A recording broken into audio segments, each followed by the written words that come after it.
খেলার খবর, European club দলবদল। মৌসুমের বাকিটার সময় এসি মিলানে খেলবেন চেলসির জোয়াও ফেলিক্স। পর্তুগালের এই তারকা ফরোয়ার্ডকে মঙ্গলবার ধারে দলে টানার কথা জানিয়েছেন ইতালিয়ান সিরিয়া লীগের ক্লাবটি।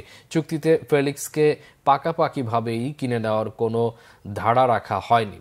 সংবাদ মাধ্যমে খবর এসেছিল আগেই, এবার এলো আনুষ্ঠানিক ঘোষণা। চেলসি থেকে ধারে মৌসুমের বাকি সময়ের জন্য এসি মিলানে যোগ দিলেন পর্তুগিজ ফরোয়ার্ড জোয়াও ফেলিক্স। 25 বছর বয়সী এই ফুটবলারকে দলে নেওয়ার কথা মঙ্গলবার বিবৃতি দিয়ে জানিয়েছে ইতালিয়ান ক্লাবটি। ফেলিক্স সোমবার মিলানে পা রাখেন এবং তার মেডিকেল সম্পন্ন হয়। এরপর চুক্তিতে সই করেন চেলসির তারকা ফরওয়ার্ড। গত অগাস্টে স্পেনের অ্যাটলেটিকো মাদ্রিদ থেকে 7 বছরের চুক্তিতে ইংলিশ ক্লাব চেলসিতে যোগ দেন ফেলিক্স। সংবাদ মাধ্যমের খবর অনুযায়ী চুক্তির অঙ্কটা 5 কোটি ইউরো।